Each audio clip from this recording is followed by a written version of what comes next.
सारे पत्रकार जो है एक से एक ऊपर है, सबकी अपनी अपनी प्रतिभा है।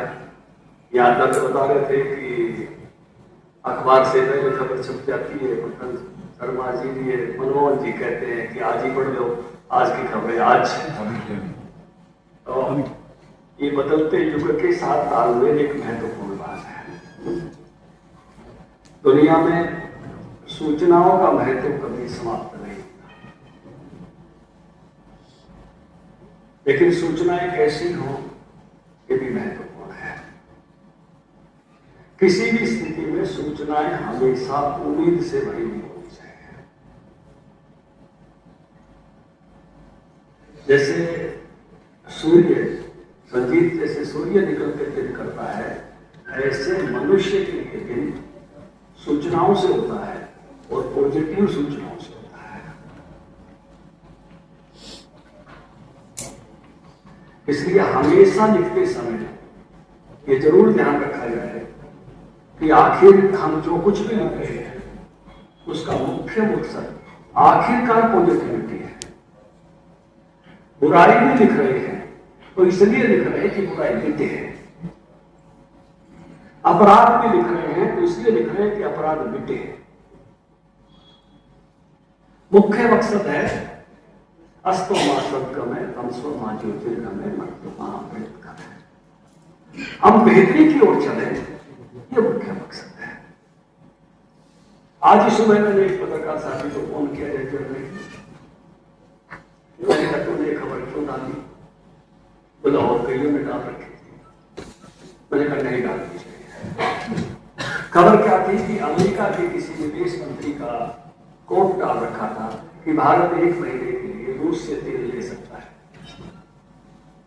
भारत का कोई प्रवक्ता कह रहा है, भारत के प्रधानमंत्री कह रहे हैं क्या अमेरिका के किसी भी आदमी की, किसी भी टॉप लेवल के आदमी की किसी भी बात पर भारत का कोई नेता प्रतिक्रिया देता है क्या?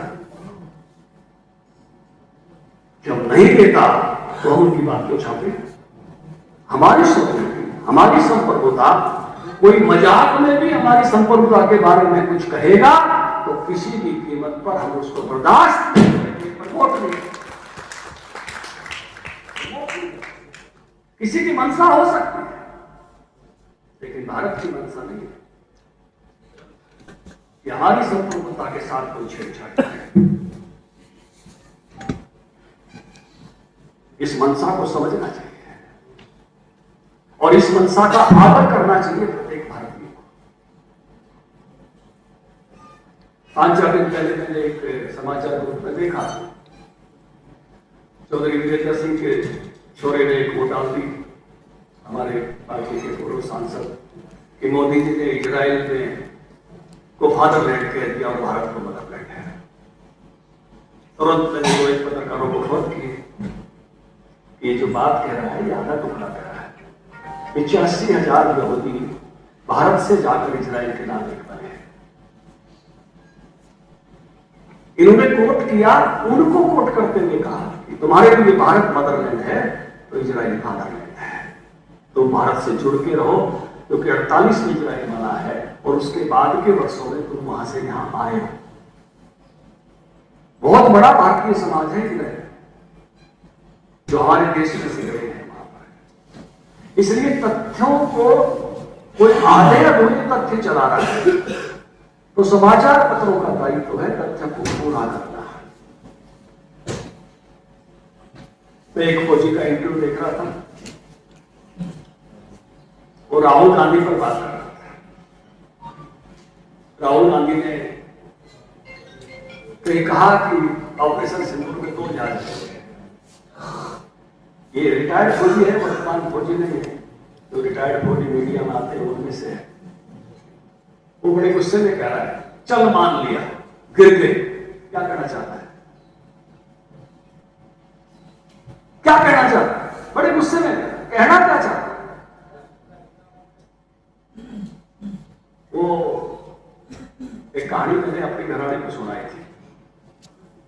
सुनाई इसलिए थी कि मैं यूनिवर्सिटी में घूमता था, मेरे कई पुराने साथी है, तो मैं घर आता तो कहती थी बड़ी चिंता हो जाती है, आप जाते हो कई दिन में आते हो। तो उसकी चिंता मिटाने के लिए मैंने एक कहानी सुनाई। मैंने कहा दो साथी थे, एक साथी ने कहा कि जंगल में शेर आ जाए तो क्या करे, बोला मैं पेड़ पर चढ़ जाऊं। अब बोला शेर पेड़ पर चढ़ जाए तो बोला नीचे कूद जाऊं। अब बोला शेर नीचे कूद जाए तो लटट, तो मेरे का नहीं है, शेर का नहीं है।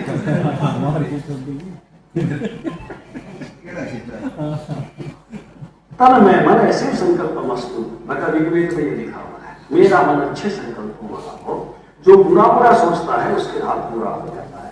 तो तुम भी सोचते हो रेल बढ़ गई, बस बढ़ गई, जब जहाज का तो जो नहीं था जहाज तो जब बोली हाँ तुम आज समझ मानी ये मेरे का नहीं है तो जीवन सोचिए, फिर उसने कदे नहीं गई, चिंता हो जाए। अब राहुल गांधी से यही सवाल है, महात्मा गांधी है किसका नहीं है? आपको भी खबर लिखते समय जरूर सोचना चाहिए आप देश की तरह हैं। मेरा देश सर्वभौमत्व सुखिना के लिए, मेरा देश कर्मत्व विश्व मार्ग के लिए,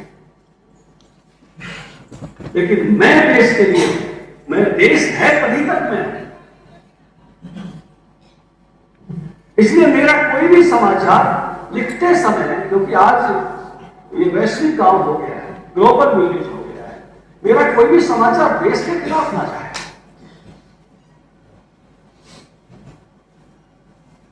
एक बात और कहना चाहूंगा, एक बड़ी प्यारी सी फिल्म है रब का रेडियो। रब का रेडियो में दो डायलॉग बहुत हैं,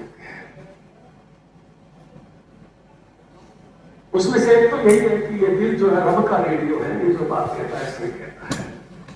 एक दूसरा डायलॉग है, उस फिल्म का कथानक ये है कि दो भाइयों का परिवार है, जेठानी देरानी है, देरानी के लड़की है, जेठानी के लड़के हैं। तो जेठानी के बेटों की शादी हो रही है, ताऊ की लड़की, और ये जो देरानी की लड़कियां बड़ी खुश हैं भाई की शादी हो रही है, लेकिन जेठानी भली महिला नहीं है, पूरा षड्यंत्र करने के लिए ना घुस सके हैं, और आखिर में ऐसा माहौल बढ़ाती है कि केवल देवर देवर शादी में शामिल हो पाता है, ये पूरी माँ बेटी की शादी मन महसूस करेगा।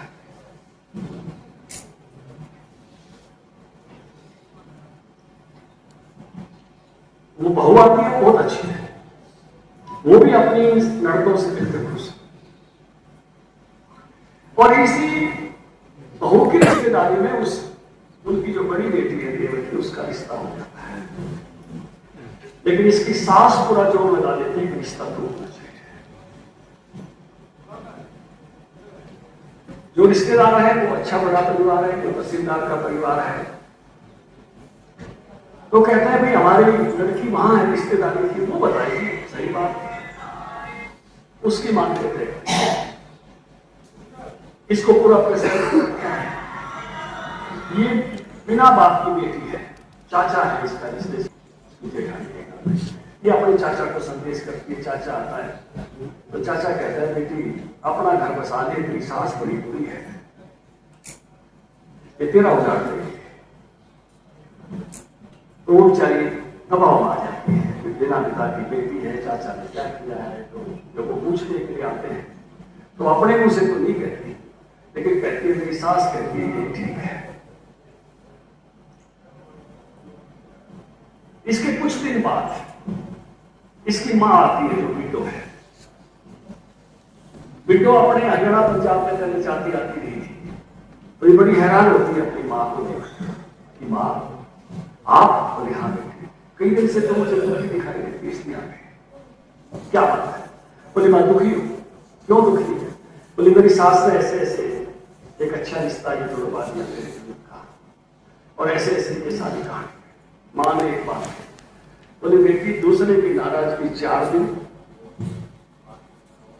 4 हफ्ते, 4 महीने, 4 साल खुद से नाराजगी होने पर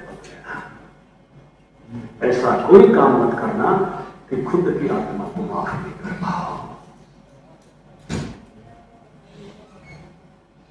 जाओ अपने इस घर में जो भी बड़ा है, तेरा जेठ है तो उसको, और इनसे भी कोई बड़ा है, वो है चाची सास है, बोली उसको बताओ, अभी बताओ।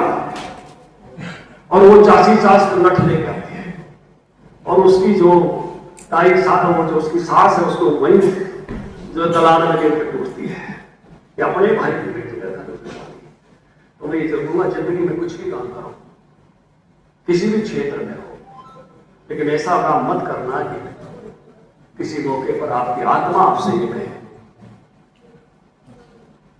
उससे नाराजगी बोल मत लेना। मैं बिहार के चुनाव में काम कर रहा था, तो एक जिले के पूर्व अध्यक्ष थे हर के बाबा। हमारे जैसे कार्यकर्ता जब जाते हैं तो साथ दे देते हैं कि रास्ता बताने के लिए, नहीं तो ये उधर घूमते रहेंगे, जगह नहीं पता चलेगी, कार्यकर्ता घर नहीं पता चलेगा। वो मेरे साथ घूम रहे थे बेगूसराय में। मैंने कहा हर के बाबा कोई ज्ञान की बात बताओ। उन्होंने कहा किसी का बुरा मत करना। मैंने कहा क्यों बाबा? बोला जिंदगी में जिसके कहने से हमने किसी का बुरा किया, जो वक्त पड़ा तो वो हमारे लिए थे। आपसे 3 पत्रकारिता कराने वाले आ जाएंगे, गलत लिखवाने वाले आ जाएंगे, लेकिन वक्त होगा जब आपके साथ नहीं होंगे। ध्यान रखना। बहुत गहरी बात थी। इसलिए ये व्यवसाय बहुत शानदार है।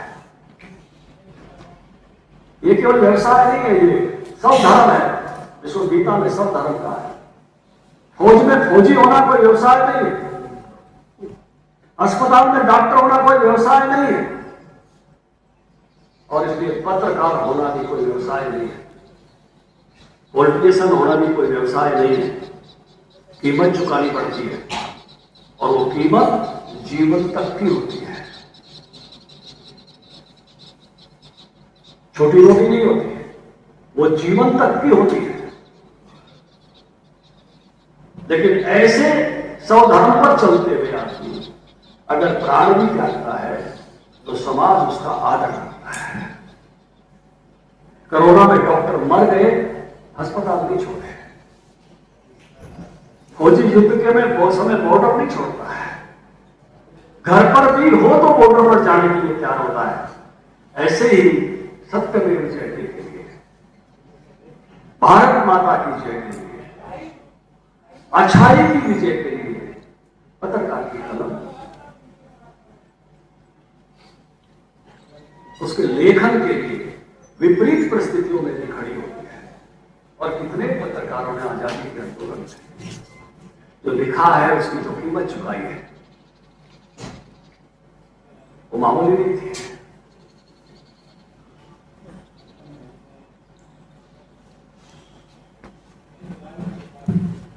अंधेरी रात में सोचे करने की बात क्या थोड़ी, पर प्रेम बंधन में समझ किसने नहीं खोली। सिर ज्योति में निष्ठा जमाए कौन बैठा है, अंधेरी रात में दीपक जलाए कौन। ये अंधेरी रात में दीपक जलाने वाले लोग जब चारों तरफ से रोशनी दिखाई नहीं दे तब रोशनी का उजाला करते हैं। जब जगाते हैं तब सत्यदेव जयते की बात करते हैं, तब भारत माता की जय बोलने का काम करते हैं। आज युग समाचारों का नहीं है, समाचारों के एंगल्स का है, उनको देखने के नजरिए का है, उनकी एक्सप्लेनेशन के नजरिए का है, उनको समझाने के नजरिए का है। क्योंकि सूचना घटित होते ही उपलब्ध हो जाती है, लेकिन जिसने उपलब्ध कराई है उसका अपना नजरिया है। मेरे इलाके का, मेरे देश का अपना नजरिया है, मेरे प्रदेश का अपना नजरिया है। जैसे मैंने कहा सुबह की सूचनाएं किसी ने उपलब्ध करा दी, किसी ने आगे डाल दी। जिसने डाली उसका अपना नजरिया है। अमेरिका को वन पोलर वर्ल्ड बनाने का नजरिया है, लेकिन मेरा नजरिया अमेरिका को वन पोलर वर्ल्ड बनाने का नहीं है, मल्टीपोलर वर्ल्ड का मेरा नजरिया है, जिसमें भारत माता की जय भी शामिल हो। मैं इसी पोस्ट को क्यों बढ़ाता हूं? अगर मैं इस पोस्ट को बढ़ाता हूं या तो मैं नादान हूं या मूर्ख हूं।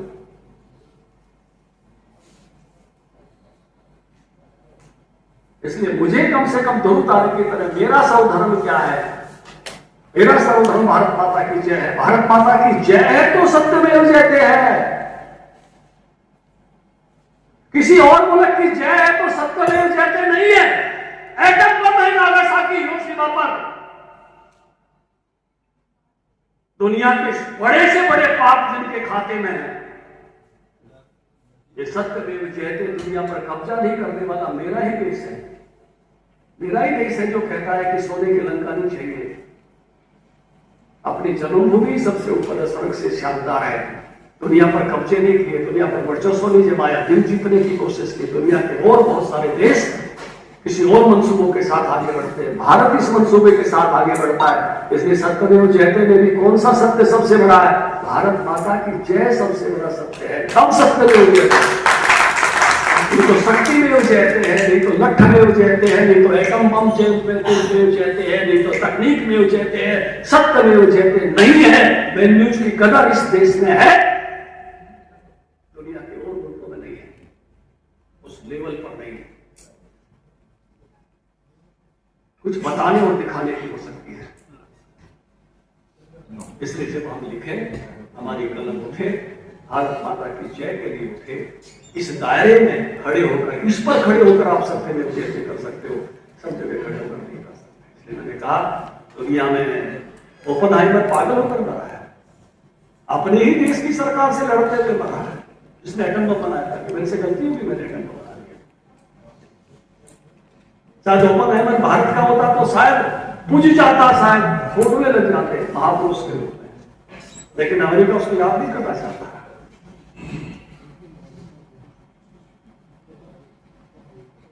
क्योंकि सत्य में जयते यहाँ है, इसलिए भारत माता की जय सबसे बड़ा सत्य है।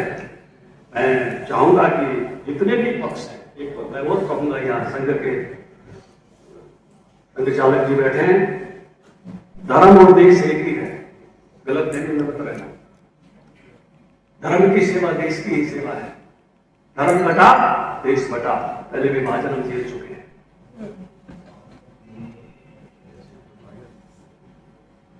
देश बढ़ते ही धर्म से है।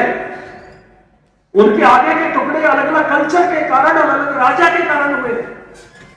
देश बनने का और कोई आधार नहीं है। दुनिया के सब देश अगर बने हैं, बेसिक धर्म है, धर्म के ऊपर कुछ कल्चरल डिफरेंसेस हैं, और उसके बाद राज है। कहां किस समय तक इसका राज रहेगा, इस कारण से देश बने हुए। इसलिए और ये सेक्युलरिज्म के भ्रम को भी बाहर निकालने की जरूरत है। दुनिया का सेक्युलरिज्म चर्च से अलग होने का है, ईसाइयों के चर्च से अलग होने का सेक्युलरिज्म है कि चर्च का जो वर्चस्व था उससे हम अलग हों। और हमारे यहां सेक्युलरिज्म के नाम पर धर्म छोड़ना नहीं है। केरला फाइल स्कूल देखकर आना, एक केरल की लड़की, हिंदू लड़की ल्यूविल में चली जाती है, और जो ले जाने वाला है ल्यूविल में, वो एक पूरा कट्टरपंथी जो तय करके आया है कि उसका रिलीजन चेंज करना है। और जब वो प्रेशर बनाता है चेंज करने का, तब उसको रियलाइजेशन होता है, बेशक मैं मंदिर नहीं गई, बेशक मैंने पूजा नहीं की, आज मैं लिख रही हूं मरने से पहले कि मैं इस लाइफस्टाइल से, इस कल्चर से हिंदू ही हूं। अब मुझे समझ में आ रहा है, जब मुझे जबरन गोमांस खिलाया जा रहा है, जब मुझे जबरन बुर्का बनाने की बात की जा रही है, जब मेरा रिलीजन चेंज जबरन करने की बात की जा रही है, तब मुझे समझ में आ रहा है मैं किसी गलत फहमी के यथार्थ से दूर थी, खामख्याली में थी।